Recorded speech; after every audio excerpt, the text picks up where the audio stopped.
I was in depression, but I didn't knew because according to the dictionary, depression means a mental state in which a person has feelings of great unhappiness and hopelessness. So yeah, it was pretty relatable to my situation because I do not wanted to indulge in all those bad habits that wasted my time and like destroys my future self, and also that destroys my health, both mental and physical. And but I didn't knew the way, so that was the reason I cried and I was sad. But now it's fine. My progress is. अगर तुम सबसे पहले सुबह उठते ही अपना phone check करने जाते हो या फिर उसमें अपना नोटिफिकेशन चेक करने जाते हो और तुरंत तुम नोटिफिकेशन या फिर फ़ोन चेक करने के बाद अपना इंस्टा या फिर यूट्यूब स्क्रॉल करने लग जाते हो, तो you deserve to be depressed. तुम्हें डिप्रेस्ड फील होना ही चाहिए. तुम्हें पता है वो कितना बुरी चीज़ है. वो करने से तुम्हारे मेंटल हेल्थ पे कितना बुरी तरीके से अफेक्ट कर सकता है. ये टाइम पे तो तुम्हारा डोपामिन रिसेप्टर्स पूरा फ्राइड है, मैं गारंटी दे सकता हूँ. पूरा खराब हो चुका है. तुम कोई भी काम सही से नहीं कर पाते होगे. कोई भी काम आधे एक घंटे से ज़्यादा नहीं बैठ सकते एक फोकस के साथ. और फिर दिन में 10 बार तुम मास्टरबेट करते होगे. यही तो रीज़न है ना फिर तुम्हारा डिप्रेस्ड रहने का. एंड यू फिर तो तुम्हें डिप्रेस्ड फील होना ही चाहिए. तुम तो डिप्रेशन में रहना ही चाहिए. अगर तुम डिप्रेशन में नहीं हो तो फिर जो बंदा मेहनत कर रहा है उसके साथ तो फिर नाइंसाफी हो जाएगी. तुम्हें तो या फिर तुम जंक फूड खा रहे हो, ऑयली फूड खा रहे हो, अगर प्रोसेस्ड फूड, पैकेज फूड खा रहे हो बार बार, हर रोज़ बाहर का खाना ही है. कभी कॉलेज जाते टाइम बाहर का कुछ मतलब हाँ मन चल गया चलो खा लेते, पैसे है जेब में खा लो, माँ बाप के पैसे उड़ाओ और क्या. तो अगर ऐसा तुम करते हो तो देन ऑल्सो तुम्हें डिप्रेस्ड फील होना ही चाहिए. कैसे तुम, क्योंकि जंक फूड है ना कितना बुरी तरीके से ना सिर्फ तुम्हारी फिजिकल बॉडी पे बट मेंटली भी अफेक्ट करता है. तुम कोई भी काम नहीं कर पाओगे जंक फूड खाने के बाद या फिर कोई भी ऐसा ऑयली या फिर हाई कार्ब्स फूड खाने के बाद. तो imagine a day where you are all hyped up and motivated कि लाइक हाँ आज तो तुम ये प्रोजेक्ट खत्म करके रहोगे, आज ये असाइनमेंट तो पूरा करके ही रहोगे, ये वाला काम तो आज मैं खत्म करके रहूँगा. फुल तुमने मस्त फ्रेश हो गए तुम, और फिर तुम सोचते हो चलो नाश्ता कर ही लेता हूँ पेट भर के, फिर उसके बाद मैं काम करने बैठ जाऊँगा. और तुम बैठते हो पूरा अपना पेट भर के नाश्ता कर लेते हो सुबह. जब तुम काम करने बैठते हो तो तुम्हारा हालत कुछ ऐसा होता है, तुम्हारा पूरा दिन रुइन हो जाता है उस चक्कर में कि तुम सुबह ये काम नहीं कर पाए और फिर ख़त्म. फिर दिन भर तो तुम कुछ करोगे नहीं, दिन भर फिर चालू हो जाओगे फ़ोन में. आजकल के मॉडर्न डे ने ऐसा फ्रेम कर दिया कि अगर तुम इंस्टा पे मतलब इतने सारे लोग के साथ फ्रेंड हो तो तुम सोशली एक्टिव हो या फिर तुम्हारा सोशल सर्कल अच्छा है, बट उनमें से एक भी तुम्हारा कोई अच्छा दोस्त है क्या?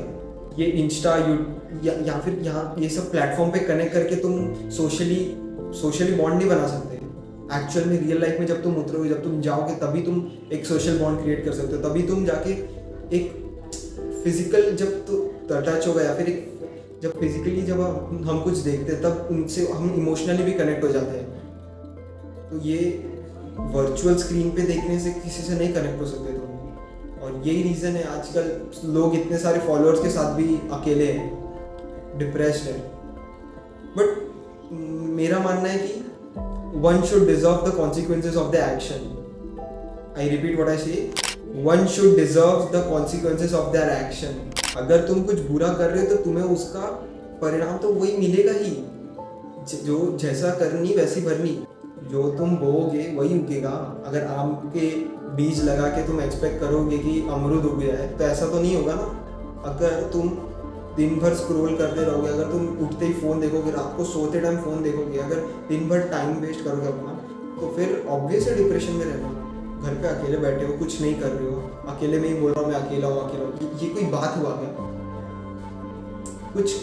बाहर जाके अगर तुम कुछ करोगे और फिर तुम्हें कोई अगर नहीं मिल रहा, अगर फिर कोई रीज़न की वजह से तुम सोशली इंटरेक्ट नहीं कर पा रहे, तुमने अपना बेस्ट ट्राई किया, तब हाँ प्रोबेबिलिटी है कि कुछ नहीं, हाँ ठीक है कुछ फॉल्ट होगा तुम नहीं तो फिर बनता है. हाँ बट घर पे अकेले बैठे बैठे ही तुम बोल रहे हो कि मैं अकेला हूँ, ये कोई रीज़न नहीं हुआ. So what's the cure of it? मैं बहुत कुछ बता सकता हूँ और तुम्हें खुद मालूम है कि मुझे भी बताने की ज़रूरत नहीं कि तुम ऐसे क्या क्या काम करते हो जो तुम्हें डिप्रेस्ड बना सकता है. तुम्हें मालूम है, बी ऑनेस्ट. तो मैं इस पर वापस एम्फेसाइज नहीं करूँगा ज़्यादा, बट इसका क्या क्योर है? अगर लॉजिकली सोचा जाए, तुम सबसे ज़्यादा खुश कब रहते हो? जब अपने पेरेंट्स के साथ रहते हो या फिर नेचर में रहते हो, जब तुम कुछ ऐसी एक्टिविटीज़ करते हो जो तुम्हें पसंद है, या फिर जब तुम कुछ प्रे करते हो भगवान के पास। सो फिर क्यों नहीं कर रहे हो सब? तुम वो सब छोड़ के क्यों तुम अपना टाइम वेस्ट कर रहे हो दिन भर? अरे बाहर जाओ, वॉक करो, जॉग करो, एक्सरसाइज करो, या फिर सिर्फ जाओ नेचर को देखो, बैठ जाओ कहीं और फिर बस नेचर को एंजॉय करो। कोई भी, आई रिपीट, कोई भी डिप्रेस नहीं रह सकता है अगर वो नेचर में रहता है तो। No one can be depressed if he is in nature and if he do all these activities. Imagine किया किसी बच्चे को बोलते हुए कि मैं डिप्रेस्ड हूँ। क्यों? ऐसा क्यों नहीं सुना तुमने? क्योंकि वो हर एक मोमेंट एंजॉय कर रहा है। वो देखता नहीं है कि लोग मेरे बारे में क्या सोच रहे हैं, वो बस जाता है, खेलता है अपना। तुम्हें मालूम है एक बच्चा कैसा होता है? और तो फिर तुम भी वैसा बन जाओ ना, क्या फ़र्क पड़ता है? तुम जाओ कीचड़ में अपना पैर डालो, या फिर तुम ऐसी एक्टिविटीज़ करो जो जैसा एक बच्चा करता है। इतना क्यों हर चीज़ के बारे में स्ट्रेस लेना कि लोग क्या सोचेंगे, ये वो।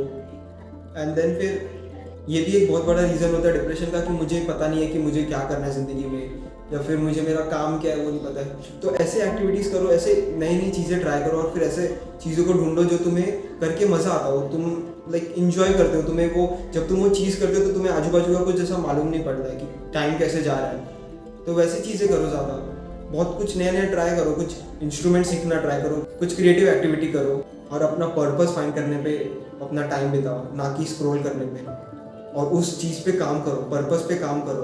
तब तुम कैसे डिप्रेस रह सकते हो? तब तुम कैसे सैड रह सकते हो? कैसे तुम रो सकते हो रात को?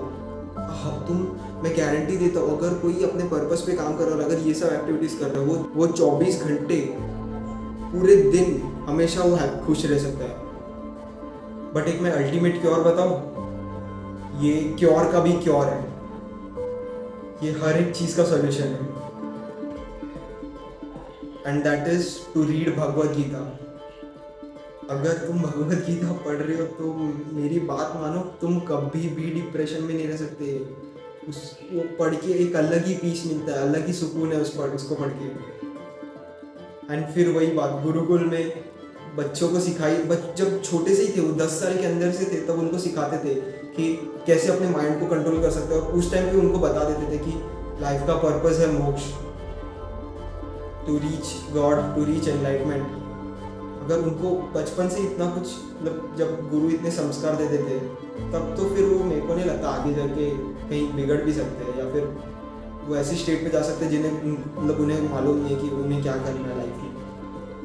वो टाइम बेस्ट था। अशंसयम महाबाहो मनो दुर्निग्रहम चलम अभ्यासेन तु कौन्तेय वैराग्येन च गृह्यते। भगवद गीता चैप्टर 6 श्लोक 35। इसमें कृष्ण भगवान कह रहे हैं कि हे महाबली अर्जुन, अवश्य माइंड को कंट्रोल करना बहुत डिफिकल्ट है, but through practice and detachment ये पॉसिबल है। सो अभ्यास और डिटैचमेंट, ये दोनों चीज़ से, अब तुम्हें पता ही होगा कि अभी प्रैक्टिस से कुछ भी चीज़ तुम अचीव कर सकते हो, कोई भी चीज़ में तुम मास्टरी कर सकते हो। सो फिर माइंड को क्यों नहीं मास्टर करते हो? प्रैक्टिस मेडिटेट करो, अपना एकांत में टाइम बिताओ, अकेले टाइम बिताओ, तुम फिर नहीं डिप्रेस रह सकते। कोई ऐसा चीज़ हो ही नहीं सकता जिससे तुम डिप्रेस्ड रहो। सो अगर तुम्हें ये वीडियो से कुछ भी वैल्यू मिले, या फिर तुम्हें ऐसा लगा कि हाँ तुम इस वीडियो को देख के तुम अपने लाइफ में कुछ भी चेंज ला सकते हो, अगर 1% का भी हो, तो इस वीडियो को अपने दोस्त लोग के साथ शेयर करना। बस मुझे ना लाइक सब्सक्राइब किसी चीज़ की भी ज़रूरत नहीं, बस ऐसे तुम अपने दोस्तों को शेयर करना, जिससे कि मुझे ऐसा फील हो कि हाँ मैंने कुछ वैल्यू प्रोवाइड किया है वीडियो में। So thank you for watching this video, and I am really grateful that I made this video. So and that's it, yeah thank you. And the last thing, take action.